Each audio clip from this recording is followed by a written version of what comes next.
Beleza. Então vamos nessa. Aula de especiação.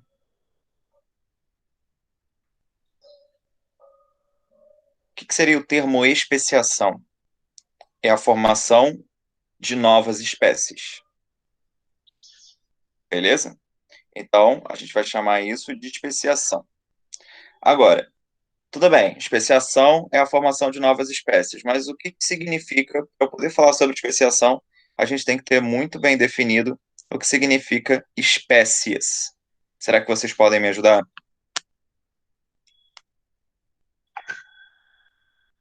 O que significa especiação? Ou, perdão, espécie. Um grupo de indivíduos que possuem características semelhantes. Características de que tipo?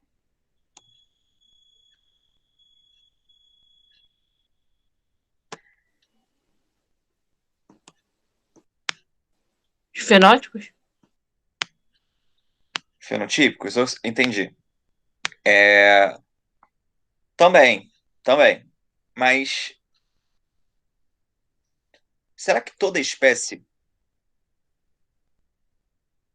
ou todo indivíduo que é semelhante, tipo, eu posso afirmar que todo sapo é passível de cruzamento? Tem Será que que eu produzir indivíduos férteis? tenho que produzir indivíduos férteis? Tem, porque imagina, eu, homem, né?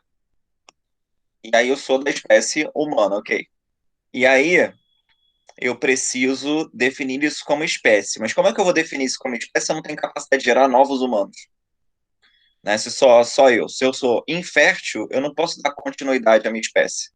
Então, uma espécie ela tem que ter capacidade reprodutiva sim. E além dessa capacidade reprodutiva, ela tem que gerar descendentes férteis. Porque nem todo mundo que tem capacidade reprodutiva vai gerar um filho fértil.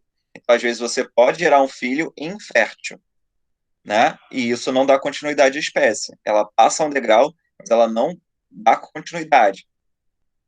Então, o seguinte, eu tenho que ter, sim, características fenotípicas semelhantes, então o que a Tainá falou está certo, porém isso não pode ser só isso, porque eu posso encontrar espécies, né, aonde você tem espécies diferentes que têm uma característica fenotípica muito parecida. Então, assim, todo mosquito é da mesma espécie, e os mosquitos se assemelham muito. Todo sapo, toda perereca é da mesma espécie? Não, se assemelham muito. É, pega um cachorro da vida. Cachorro, eles são da mesma espécie, obviamente, mas existem subespécies dentro dela. Então, a gente tem que definir isso um pouquinho melhor, tá? Em relação à definição de espécie.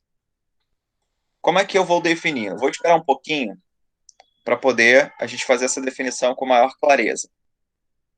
Por enquanto, eu quero que vocês saibam que espécie são todas aquelas que apresentam característica morfofisiológica semelhante. Quando eu digo morfofisiológicas, não é só fenotípica, né?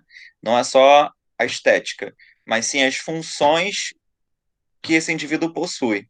As funções dos seus órgãos, perdão, as funções dos seus órgãos e as funções relativas ao seu comportamento, tá? Então, aonde dorme, o que come, em que local vive, né, o espaço físico que vive, né? Tudo isso vai definir uma espécie. Mas eu vou chegar até lá com vocês, tá? Bom, sabendo basicamente, né, o geral do que seria uma espécie, a gente precisa entender quais seriam os tipos de seleção que uma espécie, né, uma população, ela sofre. Quando eu digo população aqui, vocês lembram da definição? O que é população?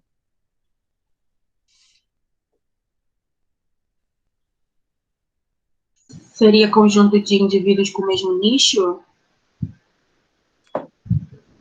Quase. Alguém lembra de definição mesmo de população? Não é mesmo nicho, é outra coisa. Mas assim, indiretamente, Milena, tá certo. Mas o termo da definição não é esse. População é. A Sara sempre tira o áudio na hora que ela vai falar. Fala, Sara. É porque sempre tem alguém falando. Mas são os mesmos indivíduos mesmo, né? São os mesmos indivíduos, mas o mesmo indivíduo de quê? De uma mesma espécie, sem misturar com Perfeito, outras espécies. show, arrasou. Então, população é um conjunto de indivíduos de mesma espécie. Foi, Milena? Foi. Beleza.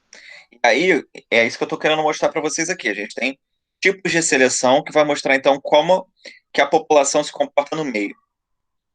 O primeiro tipo de seleção que a gente vai ter por uma especiação, porque pensa, para eu fazer especiação, para eu formar uma espécie nova, é necessário que eu tenha uma seleção natural, né? Que tenha uma pressão seletiva sendo exercida sobre essa população para fazer com que essa população ela se modifique geneticamente, para que ela aumente o número de um determinado tipo de grupo daquela espécie. Então, eu vou dar um exemplo aqui, ó. A gente tem uma seleção aonde o exemplo são os joaninhas.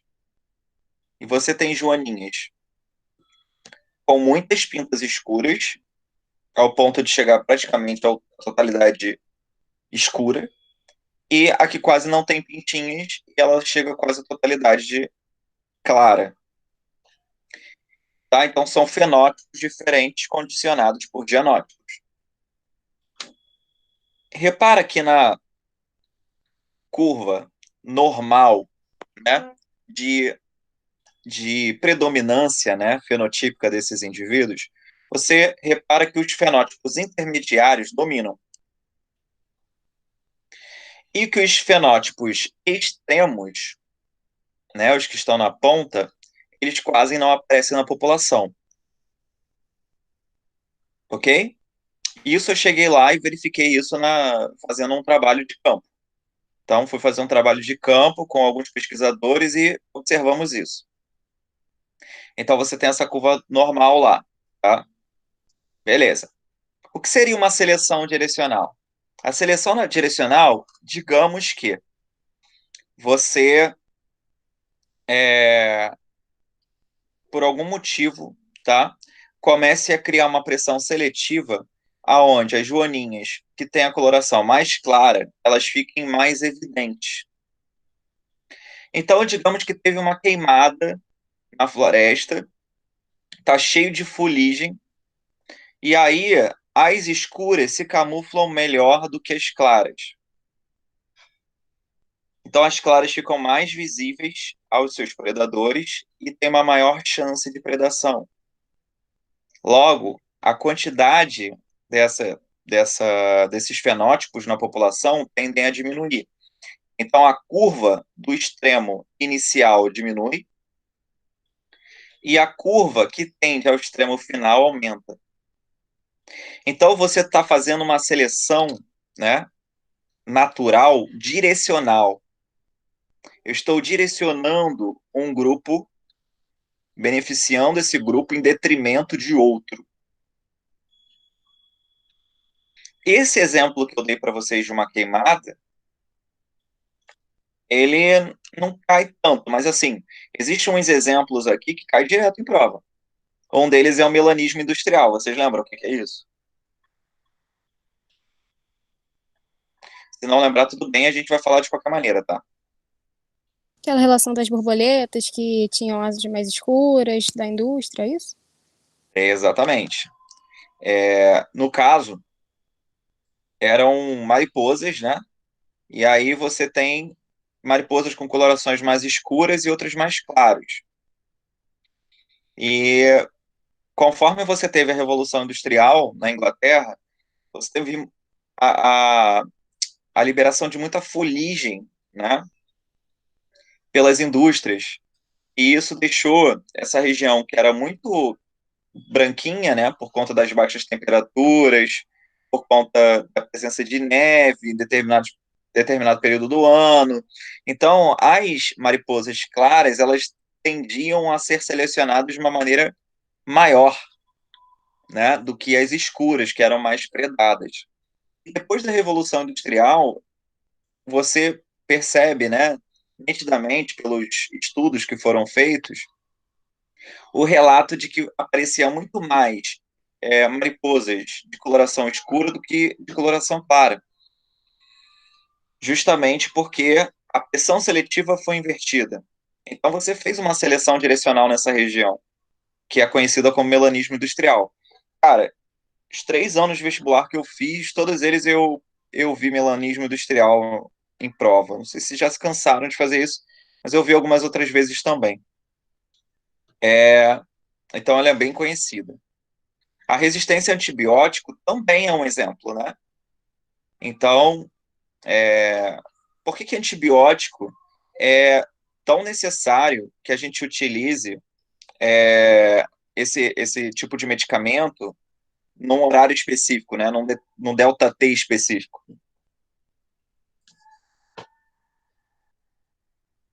Fala, Tainá, que você está muito quietinha hoje. Responde também.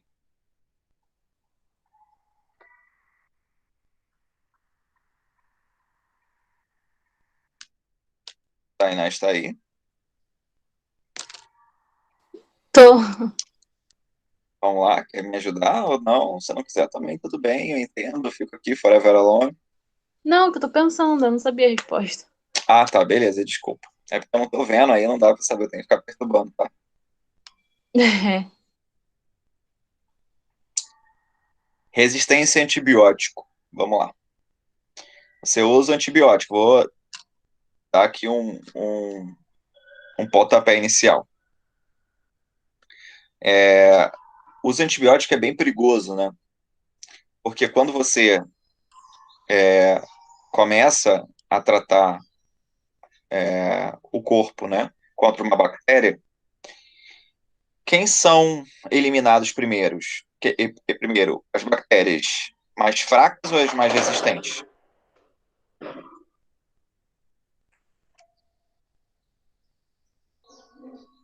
Tô tomando Mais antibiótico. fracas. As mais fracas. Então vai sobrando as mais resistentes. Aí eu tomo, digamos que a minha vida do antibiótico seja de 8 horas. Aí eu tomo. Quando passa 8 horas, a minha vida caiu. Então, significa que o resultado, né, a eficiência do remédio vai cair pela metade. Aí o que que a gente faz? Toma outro, para poder tentar manter a mesma eficiência do medicamento no sangue. Beleza?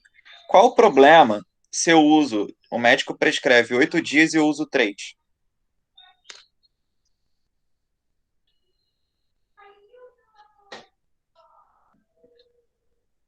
E não vai dar tempo de combater o problema?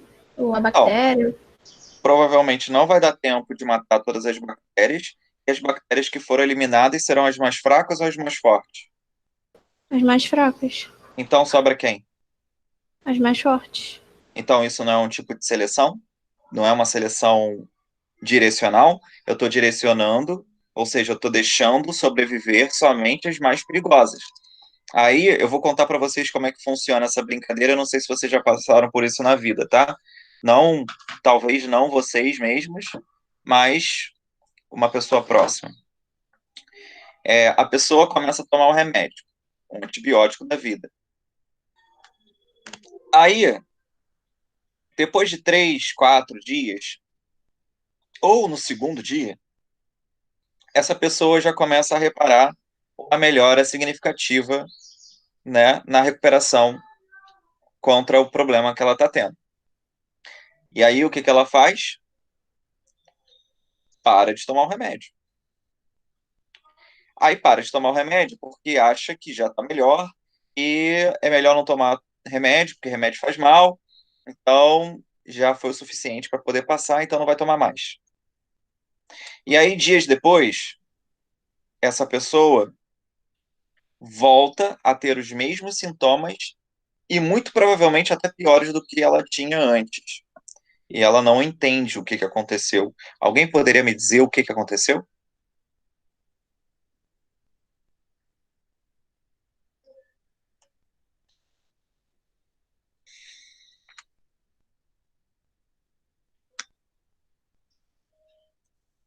Tem a ver com a reprodução das bactérias mais fortes? Perfeito. Continua, por favor. Como ela eliminou as mais fracas, as mais fortes continuaram, se reproduziram, então fica mais difícil ainda combater essa doença. Perfeito. E aí os sintomas vêm agravados. E é por isso que nos hospitais existe uma chance, um risco absurdo de você pegar infecção bacteriana e ter problemas de sepsia. Eu não sei se vocês sabem, mas o que mais mata no mundo são problemas relacionados à sepsia. E o que que é isso? É infecção generalizada, tá? Ou seja, infecção por bactérias super resistentes. Mas por que que a bactéria ficou super resistente? Porque ela mora no hospital? Não, ela fica super resistente porque você está eliminando sempre as mais fracas, porque no hospital você usa muito ou pouco antibiótico. Muito, né? Então, a chance, e são várias pessoas fazendo isso, então a chance de você ter proliferação bacteriana muito resistente nesses ambientes é muito forte. Então, tem pessoas que vão para o hospital com um problema, igual o que está acontecendo com o Covid. Às vezes a pessoa vai para o hospital com um problema, né? Um problema que não tem nada a ver com esse, e aí chega lá e se contamina com a doença. A diferença é que não é um vírus, né? A gente está falando aqui de uma bactéria, mas existe resistência viral também. Então a gente tem o melanismo industrial, a resistência a antibióticos, a resistência a inseticidas, são todos exemplos de tipos de seleção direcional. Ficou alguma dúvida aqui?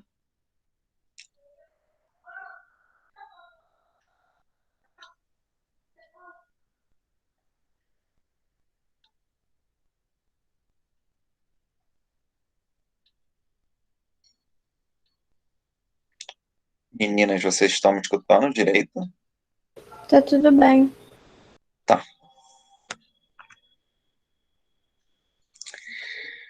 Bom, seleção estabilizadora ou normalizadora. A seleção estabilizadora ou normalizadora é aquela que mantém o padrão anterior. Então, se o padrão é manter os fenótipos intermediários em maior quantidade, então ela vai se estabilizar dessa maneira. A estabilizadora ela vai fortalecer esse processo. Então, você vai diminuir ainda mais as extremidades e fortalecer os intermediários. Então, isso a gente vai chamar de seleção estabilizadora ou normalizadora.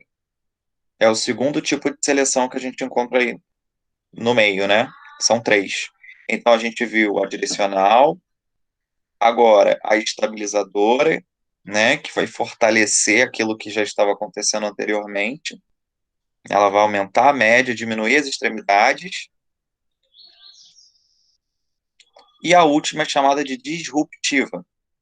A disruptiva, ela é invertida.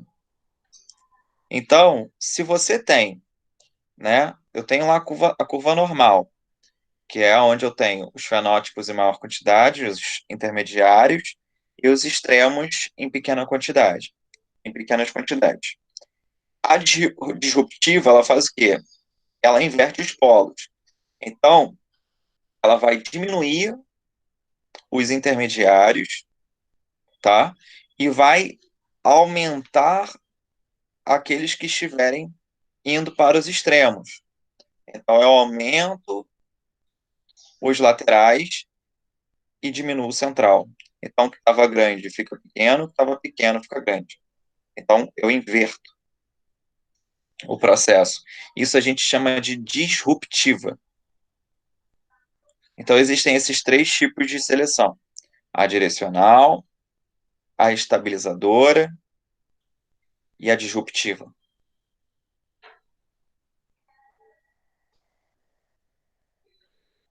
Tudo bem?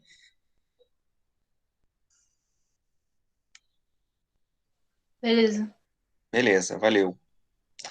Então, a gente entendeu que existem três tipos de seleção natural e que essa seleção natural vai fazer com que um grupo dentro de uma população ele fique em maior quantidade do que os outros grupos.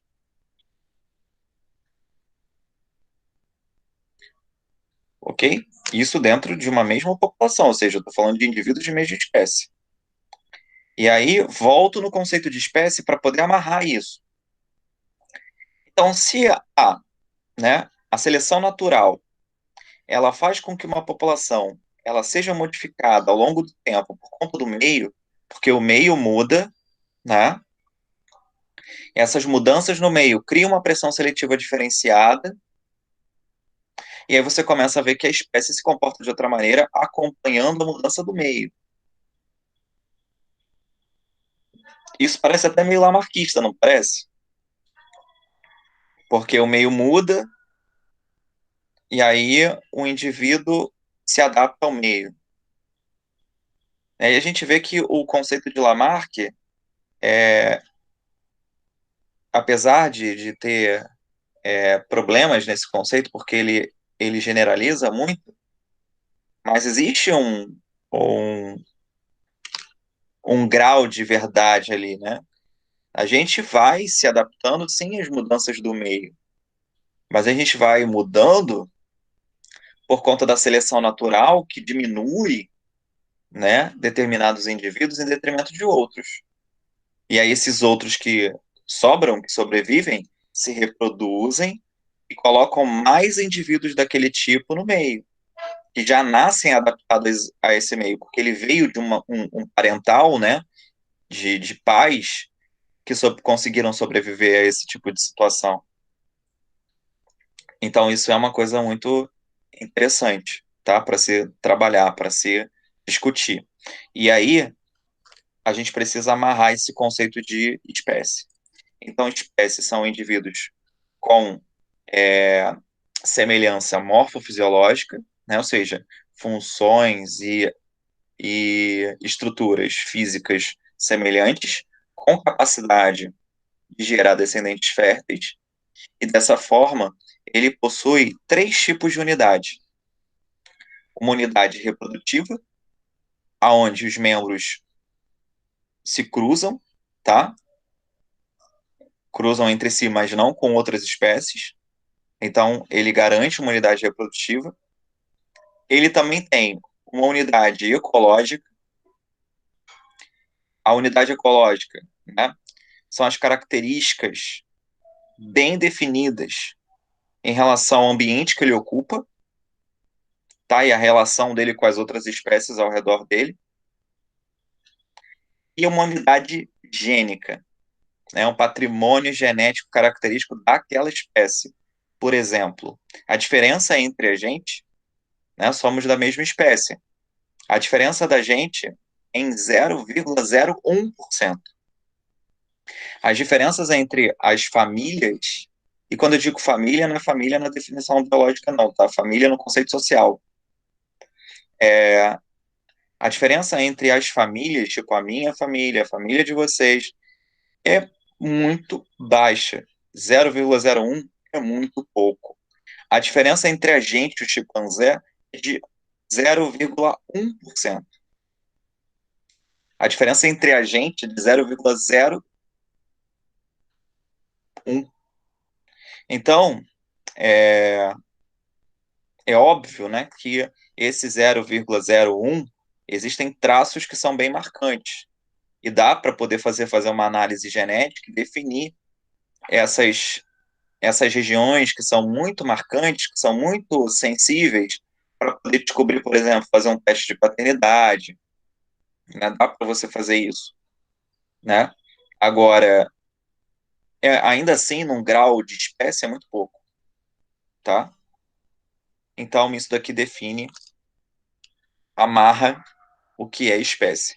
Eu vou dizer para vocês que até hoje biólogos discutem conceitos de espécie. Até hoje. E aí tem muita gente que brinca, eu não sei como é que vocês gostam de biologia, porque eles não sabem nem definir, eles mesmos que estudam isso não sabem definir completamente o negócio. Aí fica essas brincadeirinhas assim, mas a ideia é que não é uma coisa, fazer ciência não é uma coisa 100% exata, né? Então a gente tem que estar sempre pisando em ovos para poder definir as coisas e não estar falando uma coisa que não é a verdade. Ô, Rômulo, Diga. deixa eu te perguntar uma coisa. A questão dos ancestrais seria essa parte da unidade gênica? Sim, se você pode analisar através disso, sim. Porque eu Ancestralidade. lembro, eu Pode lembro que falar. teve, eu lembro que teve uma vez que tipo, definiram para mim como ancestral comum. Só que depois descobriram, né, que tem um negócio que, tipo, às vezes espécies diferentes podem ter um ancestral em comum. E aí eu não sei se ainda, tipo, é efetivo isso. Então, você não pode classificar só isso para definir uma espécie, tá? Mas, no geral, uma população possui a mesma ancestralidade.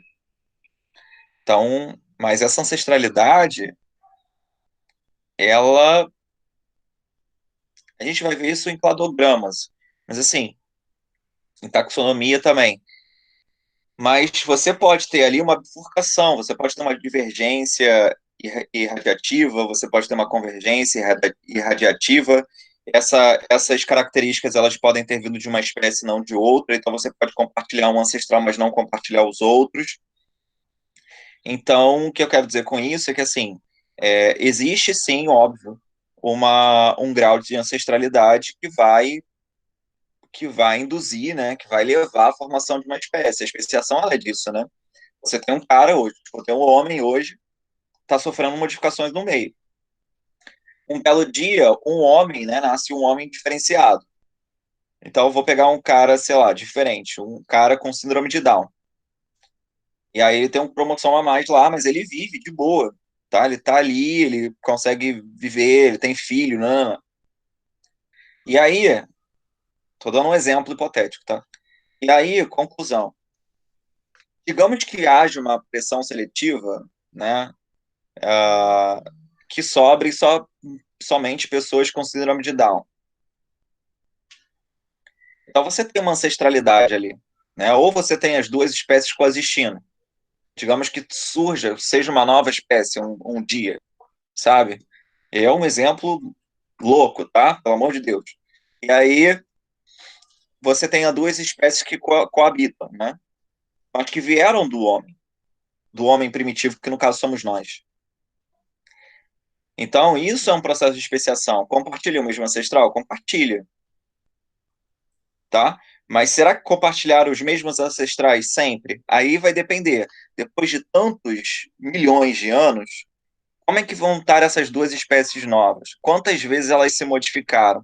Então, elas tiveram ancestral humano lá atrás, que no caso somos nós hoje, mas pode ser que daqui a milhões de anos, se caso eles continuarem coexistindo, vão ter outras espécies de cada um. Então eles não vão compartilhar todos os ancestrais. Você entende agora? Entendi, entendi. É isso. As espécies é o que geralmente acontece com as espécies no geral. Estou dando um exemplo humano, mas poderia ser qualquer outra espécie. Beleza? Então a gente Beleza, tem que ter obrigada. nada, a gente tem que ter essas três unidades aí: reprodutiva, ecológica e gênica. Show? Aí eu vou entrar na parte da subraça. Tem vários pesquisadores que não gostam desse negócio, tá? Sub-reino, sub-raça, sub-família, porque para eles não existe isso. Né, seriam tipos de uma mesma espécie. Então é a mesma espécie. Para alguns pensam dessa forma, tá? No entanto, vocês têm que saber o que é uma subespécie. Então, uma subespécie são indivíduos de população de uma mesma espécie, mas que diferem em algumas coisas, diferem em algumas características fenotípicas ou fisiológicas, tá? E assim, elas podem se cruzar ou não, tá? Então, um exemplo clássico é o cachorro, né? Você tem vários tipos aí de raça, E o que é raça? Tem muita gente que pergunta, um poodle é da mesma raça que um Rottweiler? É da mesma raça que um vira-lata? E aí, é ou não é? Você vê muito vira-lata cruzando com qualquer coisa, né? Agora, nem sempre você vê uma raça específica sendo cruzada com outra raça específica. Então, assim, existem as possibilidades. No caso do vira-lata, ele se cruza mais porque ele carrega uma maior quantidade de genes que são compartilhados por todos os cachorros, né? E quando o cachorro tem pedigree, ou seja, quando o cachorro tem uma raça pura, ele tende a não carregar tanto características das outras, né? E é por isso, quanto maior for o nível, né, de pureza do cachorro, de uma determinada raça, mais difícil de você conseguir fazer o cruzamento dele com outra que também tem um grau de pureza muito grande. É possível, porém, é mais difícil do que se você pegar um vira-lata para cruzar com um tipo de cachorro qualquer, tá? Porque ele compartilha mais genes daquela espécie do que outros que têm genes mais isolados, ok? E esse tipo, existem raças em cachorro, inclusive, subespécies, e o pessoal até diz, entre aspas, que é criado em laboratório. Não sei se vocês já ouviram falar isso. É porque justamente eles ficam manipulando esses cruzamentos para aumentar o gene de uma determinada raça, né, de uma determinada subespécie, em uma outra espécie. Então você fica cruzando, sei lá, um poodle com outro cachorro para poder tentar aumentar a taxa de genes desse poodle em outra raça. Entendeu? E aí ele vai ganhando mais características se aproximando daquilo que você quer. Então é um exemplo aí básico, tá? Posso até falar, tipo, poodle. Tem vários tipos de tamanhos de poodle, vocês já viram isso? Tem o poodle número um, número 2. Tipo, a minha mãe teve um que era pequenininho, parecia um brinquedo. Era, sei lá, é toy que eles falam. A mãe da minha filha tem um que parece um monstro, o cachorro é imenso. Então, assim, ambos são poodle. Então você pode cruzar isso com cachorros, e cruzando com cachorros de maior porte, para conseguir fazer com que esse cachorro ele apresente fenótipos maiores, ou cruzar com cachorros menores para ver se os filhotes nascem com porte menor, tá? Então isso é um exemplo de como você pode chegar nesse processo de especiação aqui, só que é uma especiação incompleta, né? Porque você forma uma raça, mas essa raça ela não tem capacidade reprodutiva, ela ainda tem ligação com os seus anteriores, com os seus ancestrais. Ele ainda pode reproduzir com eles. Então, isso não torna uma espécie real. Isso se torna uma subespécie. Deu para compreender ou não? Sim. Deu. No caso do homem, é uma parada mais delicada, tá? Mas o homem também tem isso, beleza? E quando eu falo sobre raça humana, eu não estou trabalhando com coloração da pele, não. Eu estou falando sobre os nossos ancestrais, os hominídeos. E se você pegar, né, o estudo desses hominídeos, dos fósseis desses hominídeos, né, você vai reparar que a estrutura óssea era completamente diferente. E o tipo de crânio era completamente diferente. Você repara isso facilmente vendo o seu rosto no espelho e um japonês, por exemplo. Isso reflete uma subespécie. Isso reflete raças diferenciadas. Então você tem um crânio do Neandertales, você tem um crânio do Australopithecus, você tem um crânio do Sapiens, né? Isso, a gente está falando ali no caso de espécies diferentes. No entanto, elas começaram a coabitar, né? E no caso do do Homo sapiens, a gente começa a ter essa diferenciação dependendo do ambiente onde eles existiam. Então você consegue ver diferença de crânio, você consegue ver estrutura óssea com diferenças bem assim delimitadas, e isso formam raças diferenciadas, tá? O problema de falar em raça em ser humano é porque as pessoas acham que quando a gente fala sobre raça, tem uma melhor do que a outra, que é sobrepor a sua em detrimento da outra. E isso aqui é o perigo, né? Então, assim, a questão da quando até hoje, né? O julgamento da raça, né, de uma pessoa de tom de pele clara em relação a uma pessoa que tem a cor de pele escura, isso é usado para justamente questões de poder, né, para você dominar uma coisa meio de eugenia, né? E, e isso não é o que a biologia tenta trabalhar, né? A gente tenta trabalhar no ponto de vista de variabilidade. Então, existem subespécies, existem raças? Sim, existem. Então, você tem que saber que existe e tem que saber como definir isso, tá? Agora, trazendo para a parte biológica, não para a parte social. É a parte social, quem trabalha é a galera de humanas, beleza? Então, saibam o que é uma subespécie, o que é uma raça, como define isso. Tá? E que elas são da mesma espécie, sim, têm capacidade reprodutiva. Muito bem. Então, a diferença entre espécie e especiação é simples. Espécie é o conjunto de características que vai tornar uma população capaz de se manter no ambiente onde ela vive. Como é que ela se mantém nesse ambiente? Se reproduzindo e deixando filhos férteis. Então, isso é o que a gente vai chamar de espécie.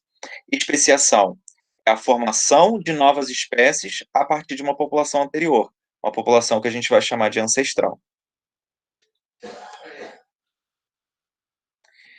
Bom, para você estudar isso, esse processo de especiação, você tem que saber os dois termos ditos, anagênese e cladogênese. Talvez você não tenha escutado por esse nome, mas você já deve ter escutado o termo cladograma, né? Cladograma é você plotar numa imagem ali, um esqueminha, dizendo qual era o ancestral e quais espécies esse ancestral formou, né? Só que para uma espécie ancestral gerar outras, ela tem que passar por modificações, modificações estruturais, funcionais, né? Então, essas modificações ao longo do tempo, que permite uma diferenciação entre uma espécie atual e uma ancestral, a gente vai chamar de anagênese, tá? A anagênese, ela costuma ser uma, uma variação muito pequena. Então, a gente diz que é uma microevolução, porque são modificações pequenas ao longo do tempo, até chegar ao ponto que esse conjunto de modificações faz com que essa espécie não consiga interagir mais com os anteriores, e aí ela se torna uma nova espécie. Então, isso a gente chama de anagênese. Na aula de mitose, eu falei sobre uma fase da mitose que tem o mesmo prefixo que anagênese, que é o termo ana. Vocês lembram o que eu falei para vocês o que significa ana? Separação. Isso, na tradução do latim, ana é separação.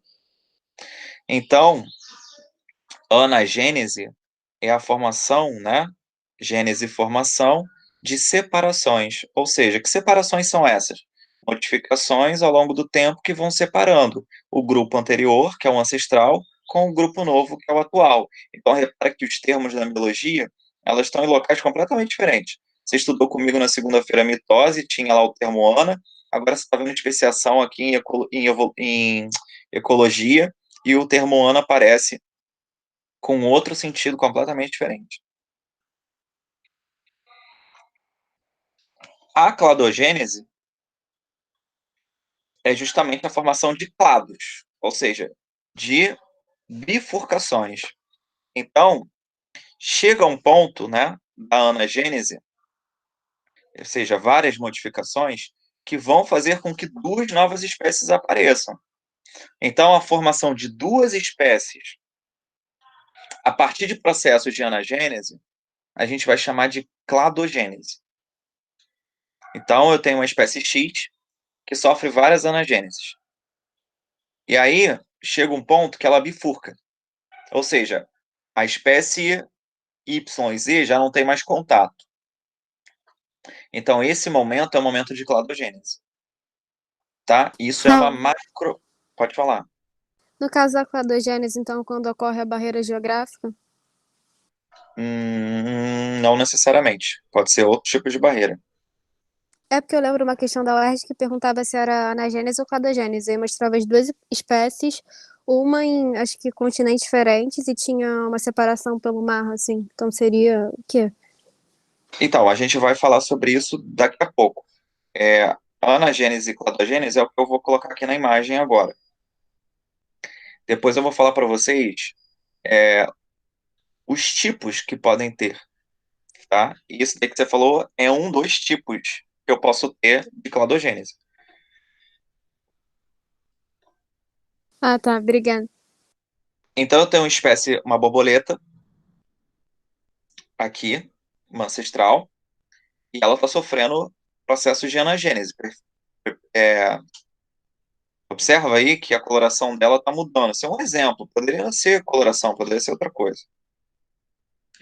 Então, essas modificações foram acontecendo até chegar a um ponto que um grupo veio para um lado aqui, indicando a formação de, lá no futuro de uma espécie B, enquanto aqui a gente teve uma bifurcação indicando que lá no futuro fosse formar uma espécie A. Então, repara que a cladogênese é justamente o momento de separação entre as duas. Significa que até aqui onde não tinha bifurcação, elas ainda conseguiam ter cruzamento, formar filhos férteis. A partir de então, a partir da cladogênese, elas não conseguem mais ter isso. Significa que elas estão em outros lugares?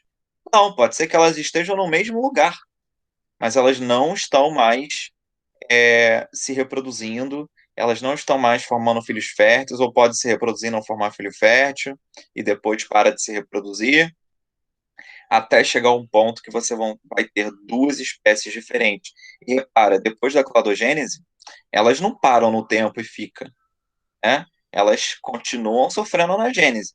Ou seja, a gente está em completo, constante processo de anagênese. Todos nós, não é só a borboleta. Por que a gente está sempre em processo de anagênese? Qual é o processo biológico que impõe o processo de anagênese numa espécie?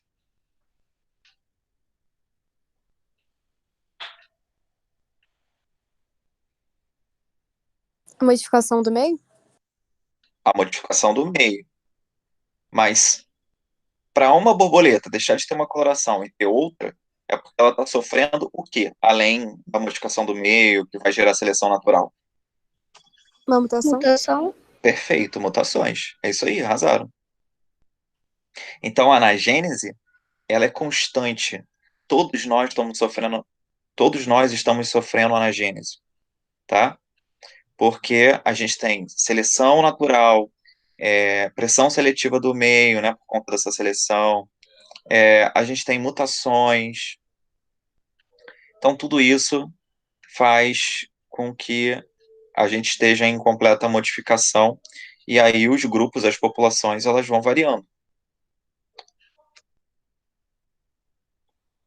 Bom, então quais são as etapas gerais do processo de especiação? Separação do conjunto gênico da espécie ancestral, perdão, em subgrupos. Então você começa a formar ali grupos diferenciados. Seria a tendência a formar subespécies, tá? Então o processo de especiação ele tende a formar essas raças, ok? Porque aí você vai aumentando a variabilidade, então maior chance de formar espécies diferentes. As frequências de alelo modificam pelas forças evolutivas. Beleza. Se o meio muda, então a frequência do alelo vai mudar, porque eu estou selecionando alguém em detrimento de outro. A gente está falando isso direto aqui, né? Além disso, há o acúmulo significativo de diferenças genéticas nas descendências. Então, essas diferenças elas são passadas adiante. Se são passadas adiante, significa que eu estou cada vez mais aumentando a separação genética entre dois grupos. Beleza? Até chegar ao ponto em que você não vai ter mais esse fluxo gênico entre eles. E aí a gente entra no grau total de isolamento. Num grau total de isolamento, eu não estou dizendo que o isolamento é por barreira geográfica, eu não estou falando isso. Eu estou falando que é o isolamento genético. Pode ser por barreira geográfica ou não, tá? Então, a gente tem aqui o surgimento de duas espécies a partir de um ancestral. Você tem lá a borboletinha aqui azul. Ele mostra aqui, no caso, um isolamento geográfico, tá? E aí, no caso do isolamento geográfico, as pressões vão ser diferentes, porque os ambientes vão ser diferentes.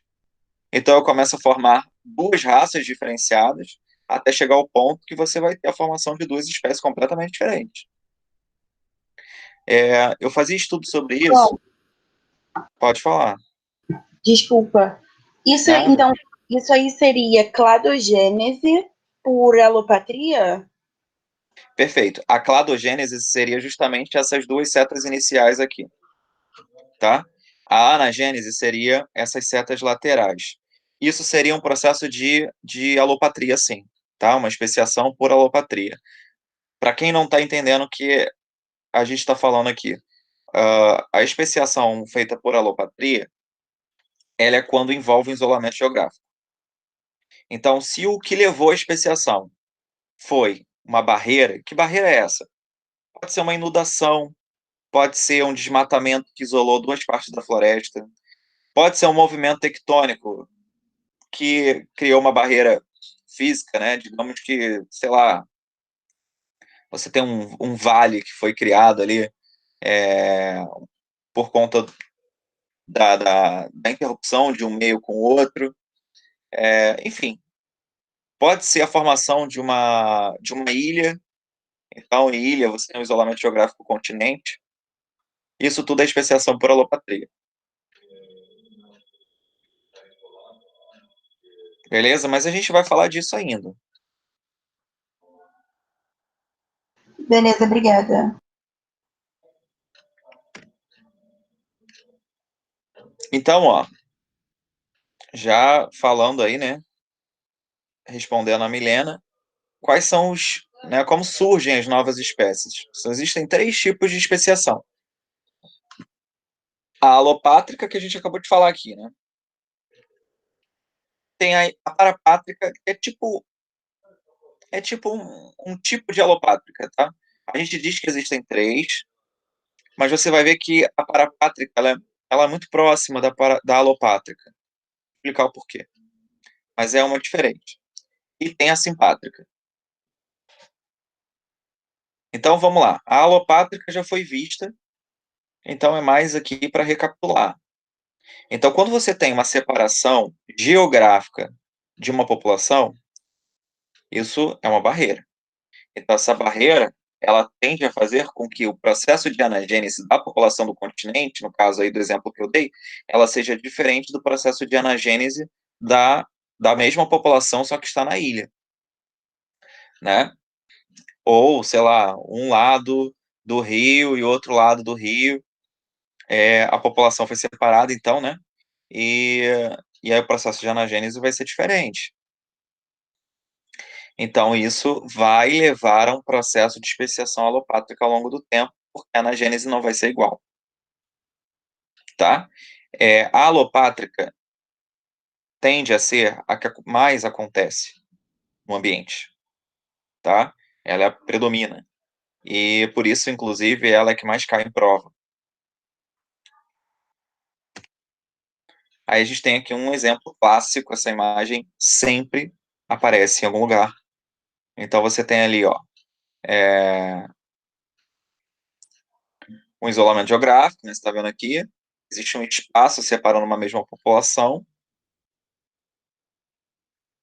só que você repara que de um lado tá faltando um fenótipo do que esse do outro aqui, né? Esse marronzinho aqui, ele não tá lá do outro lado.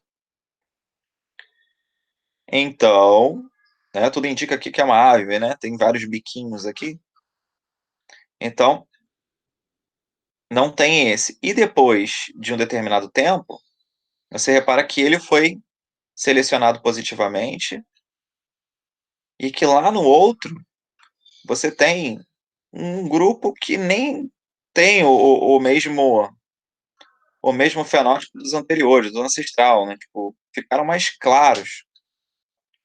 Então, houve aqui provavelmente uma mutação de algum desses, que formou um indivíduo um pouquinho mais claro, e eles foram selecionados, e os outros saíram fora. Aqui é a mesma coisa.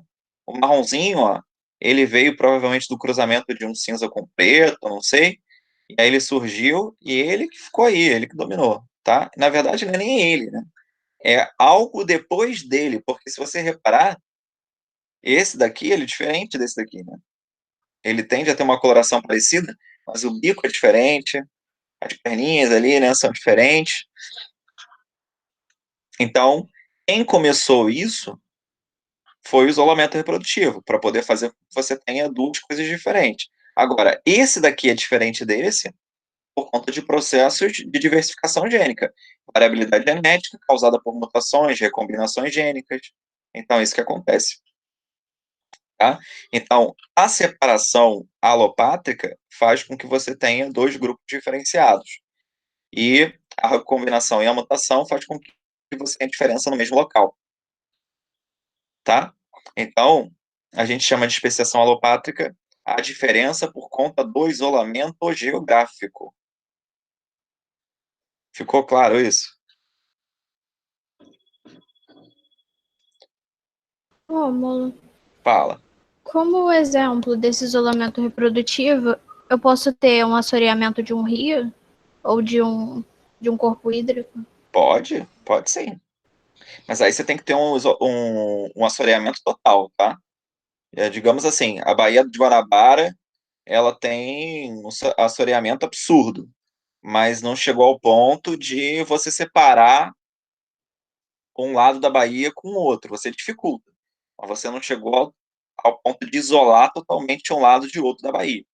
Então, aí eu não posso considerar, mas se você teve assoreamento completo, sim. Beleza, então eu posso dizer que um assoreamento terrestre, entre aspas, é mais fácil de ocorrer do que um hídrico, certo? Desculpa, um isolamento. Eu não sei se eu falei assoreamento. Você falou assoreamento. Eu não sei, porque esse é um termo que você está trazendo da geografia. Eu não sou especialista nisso. Se existe essa diferenciação em assoreamento terrestre. Existe Não, isso? eu falei errado. É Ah, tipo, tá. um isolamento terrestre é mais fácil de ocorrer do que um isolamento hídrico. Eu falei errado. Ah, tá, tá. Porque geralmente eu entendi que você falou errado, mas é porque ficou a dúvida mesmo. Eu só não sabia. Assoreamento para mim é algo específico de hídrico, né? Mas sim, tá certo o que você falou inicialmente, tá? Independente se for um isolamento terrestre ou hídrico, vai funcionar da mesma forma. Era isso que você Beleza. disse, né? Uhum. Bom, seguinte, galera.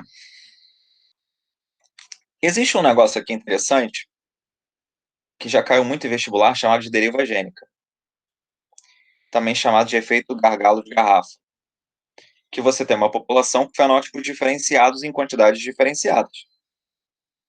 Quando você mistura essa garrafa, né, e deixa algumas bolinhas saírem ali,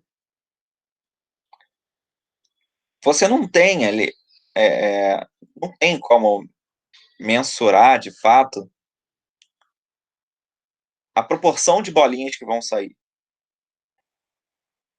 Então, os alelos, né, que vão sair daquele local, na verdade, quando você faz isso, pega uma garrafa cheia de bolinha com bolinha colorida e deixa algumas saírem, é para mostrar que existe uma pressão seletiva, né, e que isso vai fazer com que a migração, por exemplo, desses indivíduos da população eles não saiam na mesma frequência do que tinham anteriormente.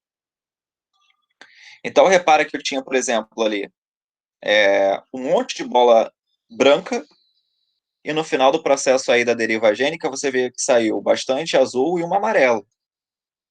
E a amarela que estava menor quantidade do que a branca. E agora eu tenho mais amarela do que eu tinha branca. Então, eu mudei a proporção dos alelos na população. Então, isso, né, esse tipo de evento pode ser causado aí por uma mudança ambiental, ele vai fazer com que você possa ter aí a inversão de frequência alélica numa população X. Tá? Isso a gente vai chamar de deriva gênica. Beleza? Beleza. Ô, Romulo, eu não entendi muito bem, não. Tá, vamos lá. Você tem uma população aí aonde a gente está representando essa população por bolinhas. Existem variações na população. Então você tem indivíduos que são brancos, azuis e amarelos. Ele diz no primeiro quadrinho: a população original apresenta frequências aproximadamente iguais entre azul e branco. A amarela é nitidamente menor. Aí houve um evento ao acaso que ocasiona uma mudança ambiental e reduz acidentalmente o tamanho da população. Então aconteceu alguma coisa que vai diminuir a população, o tamanho da população. E a gente está representando através do evento, a gente está representando pelo gargalo, né? Está diminuindo a saída de indivíduos da população ali para fora. Aí eu deixei sair um pouquinho de bolinha ali e parei de jogar essas bolinhas fora, no copinho. Agora eu vou analisar o copinho. Repara que o copinho, você vê ali que tem mais azul do que amarelo, né? E que a frequência, se você for comparar com a frequência dos ancestrais, ele é completamente diferente. Porque você tinha azul e branco iguais e amarelo pequeno. É isso que acontece lá no final?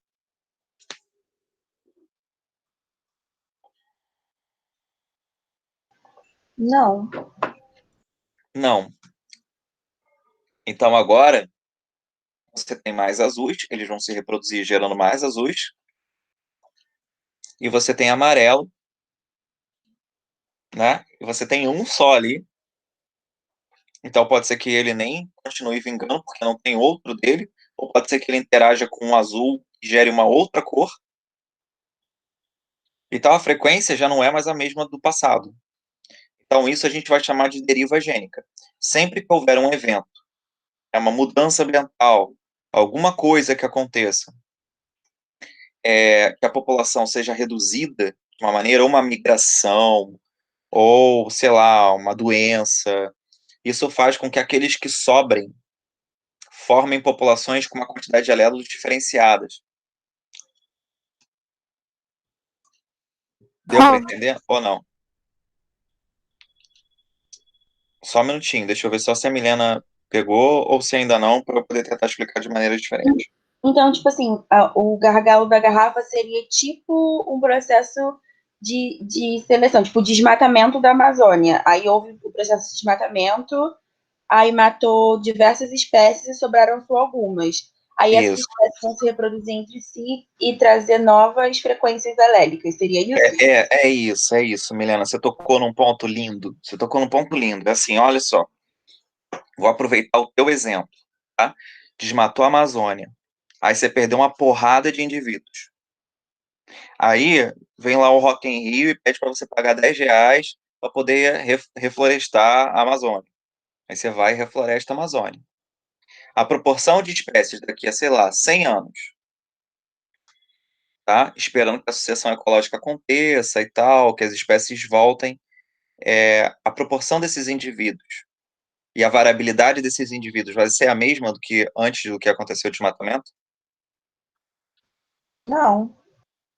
Não, e é exatamente isso que você está vendo aqui. Entendeu? Dia. Então, isso é o processo de deriva gênica. Você está ali aleatoriamente deixando alguns estão escapando, ou não é aleatório, é pela seleção natural, vai depender do que está levando a essa mudança ambiental, né? Se for uma doença, é seleção natural, né? Agora, se eu estou pensando em queimada, pode ser seleção natural, mas pode ser aleatório. Pode ser que essa queimada atingiu justamente uma região e acabou com um grupo lá, um grupo X. E não tinha como eles sobreviverem. Então, pode ser por seleção natural ou não. E aí sobra alguns. E esses alguns é que vão perpetuar agora. Com a mesma variabilidade, com a mesma diversidade que tinha antes, com a mesma frequência que tinha antes? Não. Então, isso é deriva gênica. Beleza? Beleza. Vai, Sara, arrasa aí. Não, eu tava só com dúvida porque os genes mudam também, né? Ou não? Ah, muda por conta da variabilidade. Aqui a gente não está estudando isso. Eu tô, digamos aqui que o azul seja azão azão, o amarelo é azinho azinho, o branco é azão azão. Ó, azão azinho. Então, eu não estou falando sobre variabilidade genética. Eu estou falando sobre aumento da frequência de azão e de azinho na população. Porque eu tava confundindo com isso, porque se tem uma frequência diferente dos genes, abriria mais espaço para mutações, né? Repete. É porque, assim, como mudou a frequência dos genes, aí seria um outro tipo de. É porque quando você falou isso, eu achei que abriria mais espaço para as mutações por mudar a frequência dos genes. Ah, a taxa de mutação ela vai continuar sendo a mesma, vai depender só do meio que ela está. Se ela estiver num lugar, num ambiente que esteja estressando, né, que seja um ambiente que não seja favorável, aí a taxa de mutações aumenta. Mas isso não é condicionado pelos alelos que eles possuem, pela frequência, porque a frequência ela vai alterar somente a quantidade daquele alelo na população. Então, assim, tem muitas pessoas brancas na Europa. Um exemplo, antigamente era assim, muitas pessoas brancas na Europa, muitas pessoas negras na África, tá? Não tinha globalização e, enfim, era todo mundo isolado. E aí eu vi o quê? Muito azinho azinho na Europa, né? Frequência de alelo recessivo para tons de pele na Europa, e via muito azão azão na África. Aí começaram a escravizar os negros e tal, e começou a ter fluxo gênico entre negro e branco, né? E aí você começou a ver um aumento absurdo de azão azinho. Pessoas morenas começaram a aumentar no mundo todo por conta do cruzamento de pessoas extremas, que eram brancos e negros. E aí, depois de milhões não, porque não tem estudo, mas depois de muitos anos, a gente repara aí, de centenas de anos, a gente repara que você tem um número muito grande de intermediários e uma diminuição de pessoas que sejam extremas, brancos reais e negros reais. Então, eu estou aumentando a taxa de azão azinho, diminuindo de azão azão e azinho azinho. Isso é mutação? Não. Isso é só um tipo de seleção, entendeu? Eu estou invertendo. É uma seleção disruptiva. Eu estou diminuindo os extremos e estou aumentando os intermediários. Foi agora? Foi, isso tem até um pouco a ver daquele equilíbrio do Hardy-Weinberg, não tem? Sim, o Arzenberg, ele estipula uma forma de você calcular isso. Como é que eu calculo a frequência gênica na população? É isso que ele vai fazer. Só que ele considera o mundo ideal, o mundo que não tem mutação, o mundo né, uma população que não tem migração, que não tem imigração, que a taxa de natalidade é igual à taxa de imortalidade. Isso é meio utópico. Mas isso é legal, né? Ele é muito importante, o Ardenberg, para você fazer previsões, entendeu? Então Entendi. eu posso prever que daqui a 50 anos o Brasil vai ter tantas pessoas negras, tantas pessoas brancas, mas você tem que considerar um mundo perfeito. Entendeu? Aham, obrigada. Nada. Bom, tem o efeito do fundador também. Acontece muito com a abelha isso. O efeito do fundador é quando você tem lá uma população, tá? Aqui lilás, por exemplo, estou indo logo batendo logo no ponto. Uma população de 150 indivíduos. 135 tem o alelo azão, 89%. 15 indivíduos tem o alelo B, que configura 11% na população. Aí, se você pegar, né, por acaso ali, 15 indivíduos B deixarem de se reproduzir, ou seja, eu não vou passar o alelo B para o restante da população. Então, agora, todo mundo vai ter o azão. Eu vou dar um outro exemplo básico. Uma abelha sai da colmeia para poder fazer o efeito do fundador, ou seja, ela vai colonizar um outro ambiente. E aí algumas outras abelhas seguem ela. Só que elas não estão levando a frequência da população, elas estão levando os genes delas. Então pode ser que tenha um ou outro alelo da outra população que ficou para trás que não vai ser perpetuado, porque elas não possuem esse alelo. Então só vai ser passada para frente os alelos daquele grupinho ali. Beleza? Isso faz parte, o efeito do fundador, ele faz parte do que a gente viu na deriva gênica. A deriva gênica, ela causa o efeito do fundador, porque esses poucos que saíram, né, do grupo, eles vão reproduzir as suas características e não a característica do grupo, entende? Por exemplo, eu sou uma pessoa negra que vivo na África e fui para a Europa, o primeiro. Aí eu começo a me reproduzir lá. Então eu estou levando as minhas características para fora. Ok? Ou digamos assim, para ficar uma coisa mais clara, eu sou uma pessoa só negros na África e eu sou moreno.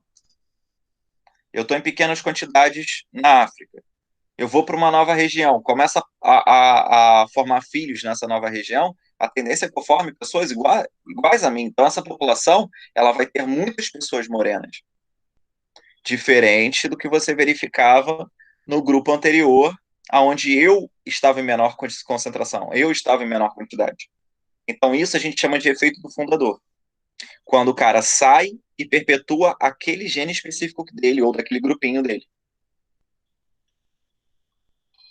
Sacaram a ideia?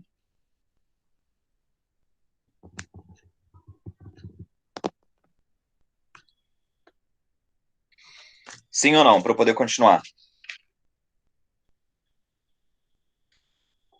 Entendi.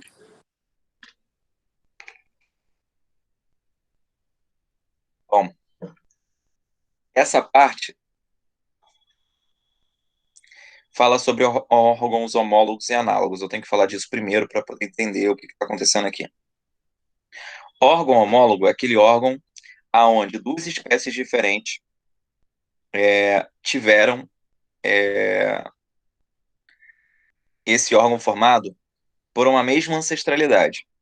Então, digamos assim, o homem e o cavalo têm apêndice. O apêndice no homem é um órgão vestigial, mas existe. No cavalo, ele é grande. Mas ambos são mamíferos. Então, a gente compartilha ancestralidade. Então, esse órgão, que pode ter a mesma função ou não, no caso do cavalo, do homem no apêndice, não é, porque o homem perdeu a função do apêndice, o cavalo continua, então não tem a mesma função hoje, mas eles vêm de uma mesma origem biológica, mesma origem de ancestralidade. Então, isso a gente vai chamar de órgão homólogo. O inverso disso é órgão análogo, que é quando você tem um órgão que tem a mesma função, mas ele não compartilha o mesmo ancestral comum. Então, assim, se eu pegar a asa de um morcego, que é um mamífero, e eu pegar a asa de um inseto, eles compartilham o mesmo ancestral? Não, eles não compartilham. Então, mas a asa dos dois não serve para voar? Sim, serve para voar. Então, significa que a gente está trabalhando com um órgão análogo, tem a mesma função, porém não compartilha o mesmo ancestral, não tem a mesma origem embriológica. Porque quando eu digo que tem o mesmo ancestral, é porque eles compartilham, né, essa embriologia semelhante. Eles têm um processo embriológico semelhante. Quando não tem ancestral em comum, você não compartilha o desenvolvimento embriológico. Como assim, Rômulo? Se você pegar você e um cachorro, nas primeiras semanas de vida, pega lá o desenvolvimento do embrião. Você vai ver que é muito igual, a gente é muito parecido com o cachorro. Você só consegue ver diferença depois de semanas de gestação. Porque a gente compartilha o mesmo ancestral. E quanto maior for a ancestralidade em comum, maior vai ser o tempo que um embrião vai se parecer. Então, se você pega o homem chimpanzé, são próximos demais, né, o grupo irmão, geneticamente dizendo, a gente vai parecer com o chimpanzé até quase o finalzinho da embriologia, do desenvolvimento embrionário. Mas se pega o homem e o jacaré, não. Você já vai ver que existe assim, o iniciozinho é igual, depois eles já se diferem. Tanto é que a gente fala que a embriologia, ela é uma evidência evolutiva. A gente consegue estudar proximidade entre indivíduos através do desenvolvimento embrionário. Então você tem que primeiro saber a diferença entre órgão homólogo e órgão análogo. Análogo tem a mesma função dos órgãos, porém, origem embrionária é diferente. Órgãos homólogos pode ter a mesma função ou não, mas a origem embrionária é igual. Ok? Então tem uma população inicial lá. Fala. Não tinha um negócio sobre a nadadeira das baleias? Sim. Eu não, é porque eu lembro que tinha. Tipo assim, ela tem exatamente os mesmos ossos que uma mão humana. Não tem um negócio desse? Tem isso, exatamente. Isso seria órgão homólogo com funções diferentes? Homólogo. Homólogo. Ah, tá. Bom, tem uma população inicial que sofre migrações. Então, as pressões seletivas em ambos, em todos os meios, vai ser diferente. Tá? E aí, você vai, por ter pressões diferentes, você vai ter variabilidade genética diferenciada. Então, eu vou ter aqui a tendência à formação de 3 espécies. Espécie A, B e C. Ou seja, vai ter um isolamento reprodutivo. No entanto, a espécie A, B e C vão apresentar a mesma origem embrionária, que pode exercer ou não a mesma função. Ou seja, pode ser análogo ou não, né, no caso, né? Pode ter analogia, no caso. Então, é isso que a gente precisa saber. Isso é chamado de evolução divergente, né? Órgãos homólogos costumam ser uma irradiação adaptativa. O que é uma irradiação adaptativa? Você tem uma característica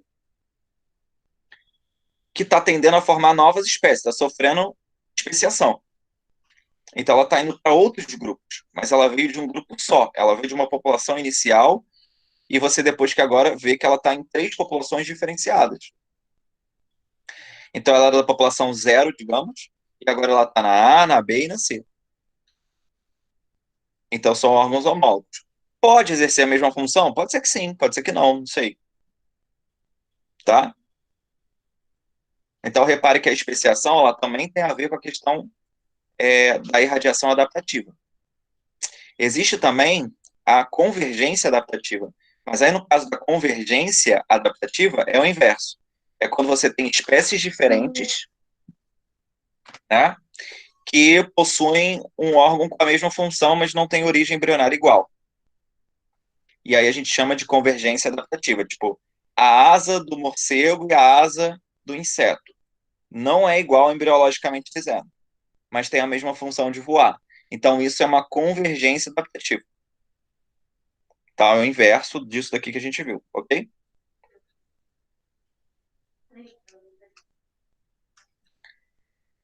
Bom, a simpátrica, né, é quando você tem uma subdivisão de um conjunto gênico mas não são separados geograficamente da espécie mãe. Isso geralmente acontece por poliploidia dos cromossomos. Lembra que poliploidia é quando você tem vários conjuntos cromossômicos, uma duplicação deles. Então, um exemplo aqui, né, é a do girassol, tá? Uma espécie, uma família, no caso do girassol, que é a poliploide. E aí você encontra ela em algumas partes de uma determinada região, tá?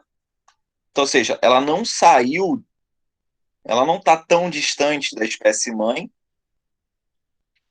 mas por conta de uma variabilidade, ou seja, de uma mutação, você gerou essa poliploide que está vivendo ali do lado, mas não interage mais com a espécie mãe. Então, isso a gente chama de simpátrica.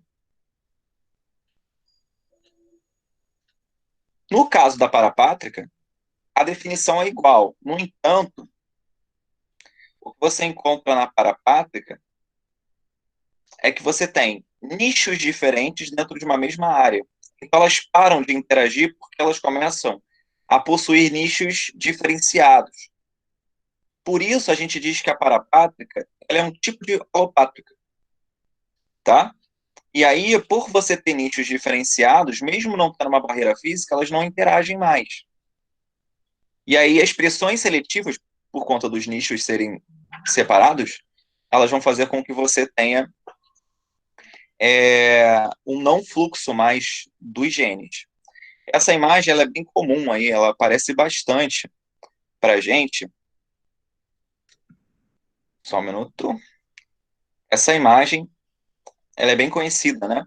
Então eu vejo aqui a alopátrica, uma espécie, ela é separada ao meio por uma barreira geográfica, começa até na gênese até o ponto da cladogênese aqui no final.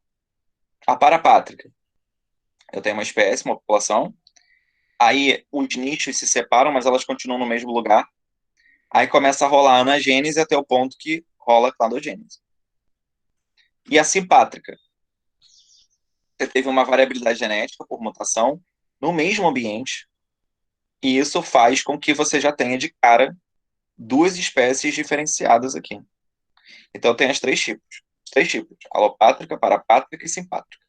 São três tipos de especiação, que foi, eu acho que o que a Sara tinha perguntado lá atrás. E aí, quais são os mecanismos que levam a esse tipo de isolamento, né, reprodutivo? Vocês têm o pré-zigótico e o pós-zigótico, ou seja, antes de formar o zigoto e depois de formar o zigoto. Antes de formar o zigoto, você pode ter o isolamento de habitat. Então, por exemplo, a gente falou ali sobre a especiação parapátrica. Você tem um grupo que está próximo, né, mas em ambientes diferentes, nichos diferenciados. Então, eles não vão se reproduzir por isso. Comem coisas diferentes, estão mais ativos em momentos diferentes do dia, tá? Então, isso é pré-zigótico porque impede, dificulta a chegada de um gameta até o outro. Existe reprodução entre leão e tigre? Até tem. Forma o libre, né? Que é estéreo. Mas não é comum. Tem o sazonal. Então, assim, tem plantas que estão no período reprodutivo, uma estação do ano, e a outra em outra estação do ano. Então, isso impede o gameta de uma chegar na outra. Então, isso é pré-zigótico. Comportamental, também chamado de etológico, né? Por exemplo, fêmeas do pavão que só aceita cortejo, um tipo de cortejo que é feito pela mesma espécie. Se for feita por outra espécie, um outro cortejo, ela não é atraída por isso e ela então não vai cruzar com esse parceiro. Isolamento mecânico, né? Então, você, por exemplo, tem cachorros aí de raças que são absurdamente diferentes de outras, e isso, por si só, já impede a reprodução. Então, isso é um isolamento mecânico. Lembra dos extremos que eu falei, né? A inviabilidade do híbrido é porque, às vezes, você forma o híbrido, mas ele pode gerar um indivíduo com maior dificuldade de cruzar ou de deixar descendentes férteis, né? Então, existe a possibilidade, no entanto, há uma tendência de inviabilidade. Tá? Então, isso também é uma característica de isolamento reprodutivo, mas no caso aqui ele já é pós-zigótico, ele não é pré-zigótico, como a gente viu aqui anteriormente. Então, isso é um tipo de isolamento. A esterilidade do híbrido, como eu já tinha falado no anterior, né? Dei spoiler. Então, por exemplo, aqui, a égua com o jumento que giram a mula é estéril. Então, a mula não pode ser considerada uma espécie, por mais que ela sobreviva. Então, aqui a gente tem uma imagem que vai mostrar justamente todos os tipos de barreira que podem ser formados, né, para evitar a mistura entre duas espécies diferentes. Então, você tem barreiras de habitat, temporais, comportamentais, né? E se por acaso isso aqui não der certo, né, ou seja, você tiver cópula, ainda tem barreiras mecânicas, gaméticas. E se por acaso ainda der certo a mistura, você pode ter o zigoto que não se desenvolve, o híbrido que é estéreo. Então, eu tenho um conjunto de isolamentos pré-zigóticos e um conjunto de isolamentos pós-zigóticos que impedem a mistura entre as duas espécies. Beleza? Então, existe a possibilidade, mas isso não é uma coisa com altas taxas de, de viabilidade. Tá? Essas taxas, por sua vez, elas diferem. Elas podem ser maiores em uns, menores em outros, podem ser selecionadas positivamente ou não, tá? Então, elas vão ser influenciadas pelo número das espécies da linhagem, elas podem ser influenciadas pelo tamanho do habitat, pelo comportamento desses animais, por mudanças ambientais ou pelo tempo de geração de indivíduos. Então, tudo isso influencia nas taxas de especiação.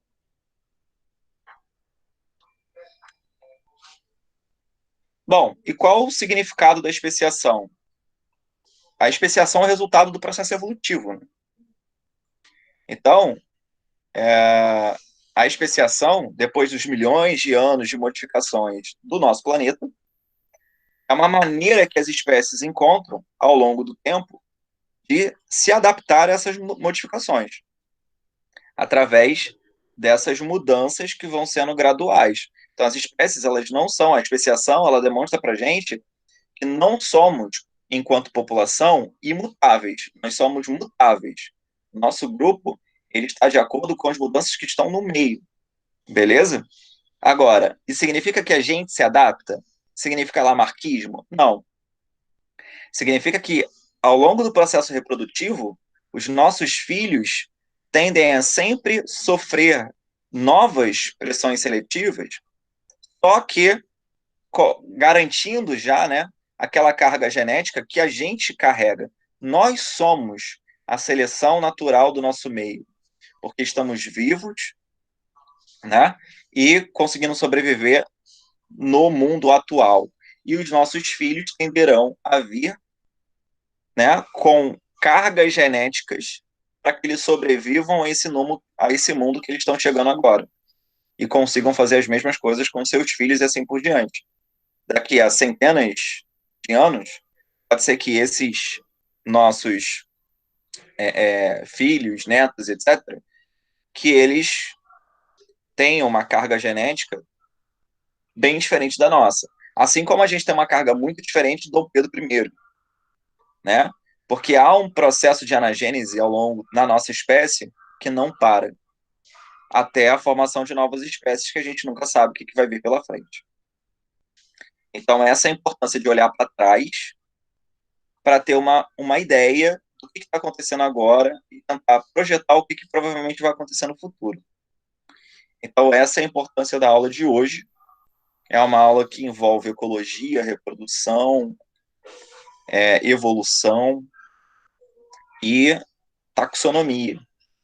Então, é uma aula importantíssima, porque envolve várias coisas ao mesmo tempo. Ficou alguma dúvida? aqui é só um cladograma dos vertebrados, né? Então, para ver aqui, isso é um cladograma, né? Estou vendo aqui os clados, a diferenciação dos grupos, as anagêneses e a formação dos vertebrados, né? Então, peixes, anfíbios, mamíferos, aves e répteis, todos aqui. Beleza? E o que eles carregam para cada grupo. E aí, a gente fecha por aqui. Se alguém tiver alguma dúvida, por favor, coloque. Alguém não entendeu alguma coisa?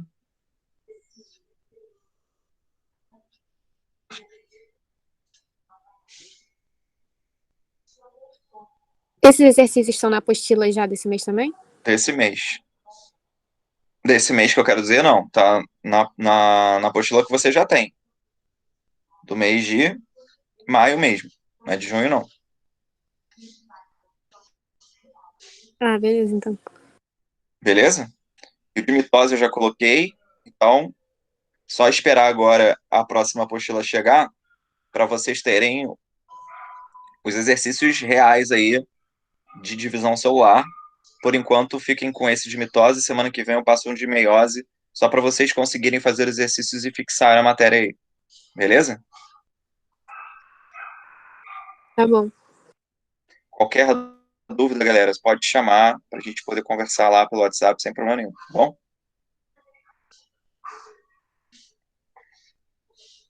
Valeu, pessoal. Beijinho para vocês.